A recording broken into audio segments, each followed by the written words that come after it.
ದೇವನಾಮಕ್ಕೆ ಮಹಿಮೆ ಆಗಲಿ. ನನ್ನ ಆತ್ಮೀಯ ಸಹೋದರ ಸಹೋದರಿಯರೇ ಹಾಗೂ ಎಲ್ಲ ಆತ್ಮೀಯ ಸ್ನೇಹಿತರೆ, ನಿಮಗೆ ಇನ್ನೊಂದು ಸಾರಿ ಕ್ರಿಸ್ತೇಸುವಿನ ನಾಮದಲ್ಲಿ ನನ್ನ ವಂದನೆಗಳು. ಪ್ರಿಯರೇ, ದೇವರು ನನ್ನ ಹೃದಯದಲ್ಲಿ ಹಾಕಿರುವಂಥ ಒಂದು ಅಂಶ, ದೇವರ ಆತ್ಮನು ಅದು ನನಗೂ ಮತ್ತು ನಮಗೂ ಸೇರಿಸಿ ಮಾತನಾಡುವಂಥ ಮಾತನ್ನು ನಿಮ್ಮೊಟ್ಟಿಗೆ ಹಂಚ್ಕೊಳ್ಳಿಕ್ಕೆ ನಾನು ಇಷ್ಟಪಡ್ತೇನೆ. ಆ ಅಂಶವೇನೆಂದರೆ, ದೈವ ಸೇವಕರಾಗಿರುವಂಥ ನಾವು ಮತ್ತು ನಮ್ಮ ವಿಶ್ವಾಸಿಗಳು ಸಹ ಅವರ ಒಂದು ಮಾದರಿ ಜೀವಿತ. ಓಕೆ, ಈಗ ಮಾತು, ಪ್ರವರ್ತನೆ ಅಥವಾ ಸ್ವಭಾವ, ಈ ಮೂರು ಅದು ದೇವರ ಸೇವಕರಿಗೂ ವಿಶ್ವಾಸಿಗಳಿಗೂ ಅದು ಅತಿ ಪ್ರಾಮುಖ್ಯವಾದಂಥ ಒಂದು ವಿಚಾರಗಳು. ಈಗ ಸೇವಕರಾಗಿರುವಂಥ ನಾವುಗಳು ಕೇವಲ ಬೋಧನೆ ಮಾತ್ರವೇ ಅಲ್ಲ, ಜೀವಿತವು ಕೂಡ ಅದು ವಿಶ್ವಾಸಿಗಳಿಗೆ ಮಾದರಿಯಾಗಿರಬೇಕು, ಅಥವಾ ಕುಟುಂಬದಲ್ಲಿ ಮಾದರಿಯಾಗಿರಬೇಕು, ಸಮಾಜದಲ್ಲಿಯೂ ಮಾದರಿಯಾಗಿರಬೇಕು. ಹಾಗೆ ವಿಶ್ವಾಸಿಯೂ ಸಹ ವಿಶ್ವಾಸಿಯೊಂದಿಗೆ ಮತ್ತು ವಿಶ್ವಾಸಿಯು ತನ್ನ ಕುಟುಂಬದಲ್ಲಿಯೂ ಸಭೆಯಲ್ಲಿಯೂ ಸಮಾಜದಲ್ಲಿಯೂ ತನ್ನ ಕೆಲಸ ಕಾರ್ಯಗಳಲ್ಲಿಯೂ ಅವರು ಕೂಡ ಮಾದರಿಯಾಗಿರಬೇಕು ಅನ್ನುವಂಥದ್ದು.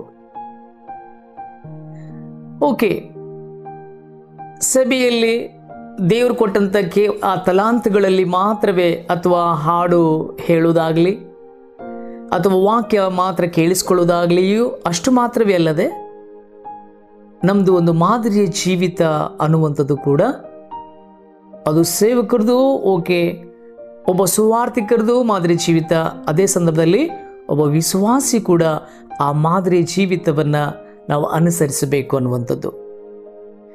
ಯಾಕಂದರೆ ದೇವರ ವಾಕ್ಯವು ಅದು ಭೂತಕಾಲ, ಅದು ವರ್ತಮಾನ ಕಾಲ, ಅದು ಭವಿಷ್ಯತ್ ಕಾಲದಲ್ಲಿ ಮಾತಾಡಲ್ಪಡುವಂಥ ಒಂದು ಮಾತು. ಅಲ್ಲಿ ಕೇವಲ ಆ ಸಂದರ್ಭ ಸೇವಕರೇ ಇರ್ಬೋದು, ಅಲ್ಲಿ ಸುವಾರ್ತಿಕರೇ ಇರ್ಬೋದು,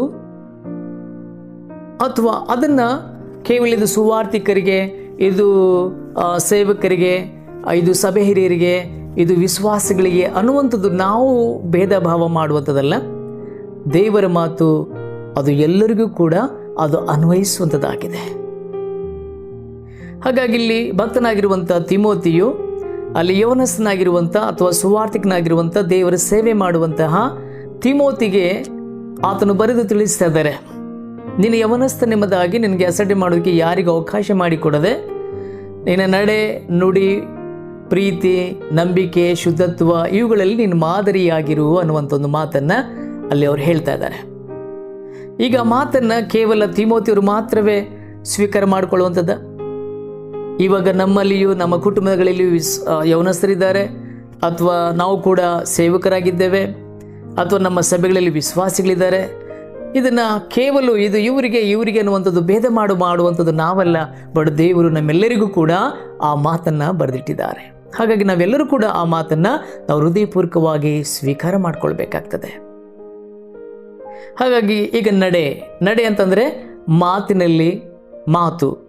ಮಾತಿನಲ್ಲಿ ಜಾಗ್ರತೆ ಮತ್ತು ಯಥಾರ್ಥತೆ ಎನ್ನುವಂಥದ್ದನ್ನು ದೇವರು ಅದನ್ನು ಇಷ್ಟಪಡುವಂಥರಾಗಿದ್ದಾರೆ. ಕೆಲವೊಬ್ಬರು ಆತುರಪಟ್ಟು ಮಾತನಾಡುವಂಥದ್ದು, ಯಾವ ವಿಷಯವನ್ನು ತಿಳ್ಕೊಳ್ಳೋದನ್ನೇ, ಅಂದರೆ ನಾವು ಹೇಗಿರಬೇಕು, ಸೇವಕರಾಗಿರಲಿ ಅಥವಾ ಸುವಾರ್ತಿಕರಾಗಿರಲಿ, ಸಭೆ ಹಿರಿಯರೇ ಆಗಿರಲಿ ಅಥವಾ ಒಬ್ಬ ವಿಶ್ವಾಸಿನೇ ಆಗಿರಲಿ, ಸುಳ್ಳಿಲ್ಲದ ಮಾತುಗಳು ನಮ್ಮ ಮಾತುಗಳಾಗಿರಬೇಕು. ಈಗ ಇತರರ ಕುರಿತಾಗಿ ಒಂದು ಮೂರನೇ ವ್ಯಕ್ತಿ ಏನೋ ಒಂದು ವಿಷಯವನ್ನು ನಮಗೆ ಹೇಳಿರ್ತಾರೆ,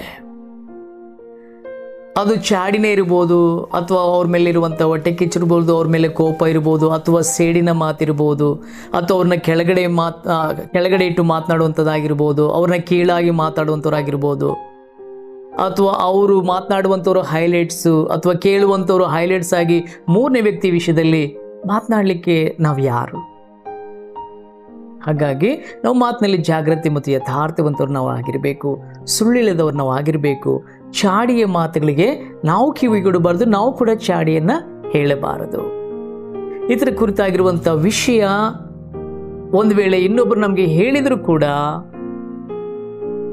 ನಾವು ಅವುಗಳನ್ನು ಒಂದು ವೇಳೆ ಕೇಳಿಸಿಕೊಂಡು ಕೂಡ ನಮಗೆ ಆ ಕೇಳಿಸಿಕೊಂಡು ಕೋಪ ಬಂದರೂ ಕೂಡ ಅಥವಾ ನಮಗೆ ಜಗಳಕ್ಕೆ ಆಸ್ಪದವಾಗುವಂಥ ಕಾರ್ಯಗಳು ಹೇಳಿದರೂ ಕೂಡ ನಾವುಗಳು ಆ ರೀತಿಯಲ್ಲಿ ಹೋಗದೆ, ಆ ರೀತಿಯಲ್ಲಿ ಮಾತನಾಡದೆ, ನಮ್ಮ ಕುರಿತಾಗಿ ಯಾರು ಏನು ಹೇಳಿದಾರೋ ಅನ್ನೋದಕ್ಕಿಂತಲೂ ಆ ಜಗಳಕ್ಕೆ ಅಥವಾ ಕೋಪಕ್ಕೆ ಕಾರಣವಾಗಿರುವಂಥವರ ಬಳಿಗೆ ನೇರವಾಗಿ ಹೋಗಿ ಸಮಾಧಾನದಿಂದ, ಈ ರೀತಿಯಲ್ಲಿ ಇಂಥ ವಿಷಯಗಳು ನನ್ನ ಕುರಿತಾಗಿ ಬಂದಿದೆ, ನಮ್ಮ ಯಜಮಾನರ ಕುರಿತಾಗಿ ಬಂದಿದೆ, ನಮ್ಮ ಮಕ್ಕಳ ಕುರಿತಾಗಿ ಬಂದಿದೆ, ನಮ್ಮ ಸೇವಕರ ಕುರಿತಾಗಿ ಬಂದಿದೆ,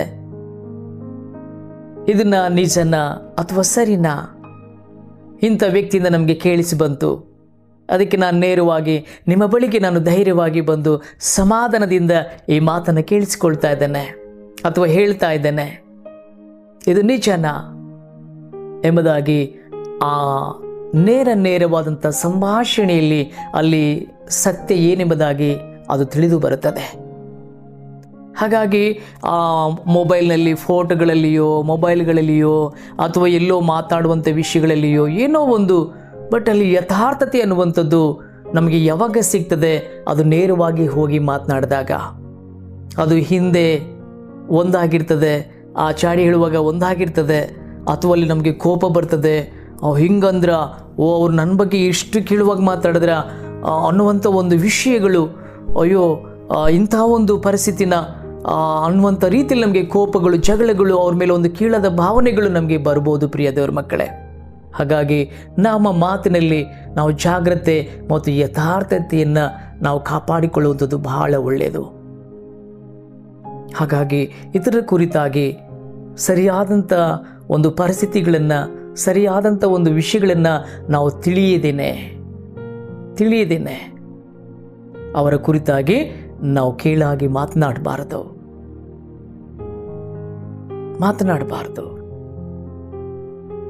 ದೇವರಿಗೆ ಸ್ತೋತ್ರವಾಗಲಿ. ಪ್ರಿಯ ದೇವರ ಮಕ್ಕಳೇ, ಈ ರೀತಿಯ ಒಂದು ಕಾರ್ಯಗಳು ನಮ್ಮಲ್ಲಿ ಒಂದು ವೇಳೆ ಇರುವುದಾದರೆ ನಮ್ಮನ್ನು ನಾವು ಸರಿಪಡಿಸಿಕೊಂಡು ನಮ್ಮ ಮಾತುಗಳನ್ನು ದೇವರ ಮುಂದೆ ಇಟ್ಟು ಸರಿಪಡಿಸಿಕೊಂಡು, ಸ್ವಾಮಿ, ಯಾಕಂದರೆ ನೀವು ತೀರ್ಪು ಕೊಡುವಂಥವರು, ಅವರವರ ಕೃತ್ಯಗಳಿಗೆ ಕೊಡ್ತಕ್ಕಂಥ ಪ್ರತಿಫಲ ನೀವು ಕೊಡುವಂಥವರು. ಹಾಗಾಗಿ ಸ್ವಾಮಿ, ನಾನು ಇದರ ಕುರಿತಾಗಿ ನಾವು ಮಾತನಾಡದೆ, ನಾನು ಶಾಪಕ್ಕೆ ಒಳಗಾಗದೆ, ನೀವು ನಮ್ಮ ಎಲ್ಲ ಮಾತುಗಳನ್ನು, ನಮ್ಮೆಲ್ಲ ಕಾರ್ಯಗಳನ್ನು ನೋಡ್ತಾ ಇದ್ದೀರಿ ಅನ್ನುವಂಥದ್ದು ಭಯ ನಾವು ಹೊಂದಿದವರಾಗಿ ನಾವು ಮುಂದೆ ಸಾಗೋದಕ್ಕೆ ನಮಗೆ ಮುನ್ನಡೆಸುವುದನ್ನು ನಾವು ಕೇಳಿಸಿಕೊಳ್ಳೋಣ. ದೇವರ ಹತ್ರ ನಾವು ಆ ಮಾತುಗಳಲ್ಲಿ ಜಾಗೃತಿಯಾಗಿರೋಣ, ಆ ಮಾತುಗಳಲ್ಲಿ ಯಥಾರ್ಥವಾಗಿರೋಣ. ದೇವರ ಸೇವಕರ ಕುರಿತಾಗಿ ನಾವು ಸತ್ಯವೇದದಲ್ಲಿ ನೋಡ್ತೇವೆ, ಹಳೆ ಒಡಂಬಡಿಕೆಯ ವಿಮೋಚನೆ ಕಾಂಡದಲ್ಲಿ ಅಲ್ಲಿ ಮೋಶೆಯವರ ಅಕ್ಕಳಾಗಿರುವಂಥ ಮಿರ್ಯಾಮಳು ಮೋಶೆ ಕುರಿತಾಗಿ ಕೆಲವೊಂದು ಮಾತನಾಡುವಾಗ ದೇವರು ಕ್ಷಣದಲ್ಲಿಯೇ ಆ ಹೆಣ್ಣು ಮಗಳಿಗೆ ಹಣೆಯಲ್ಲಿ ಕುಷ್ಠವನ್ನು ಉಂಟು ಮಾಡಿದರು. ಈಗಿನ ಕಾಲದಲ್ಲಿ ನಮಗೆ ನೇರವಾದಂಥ ಒಂದು ಶಾಪಗಳು ಇಲ್ಲದೆ ಇರ್ಬೋದು.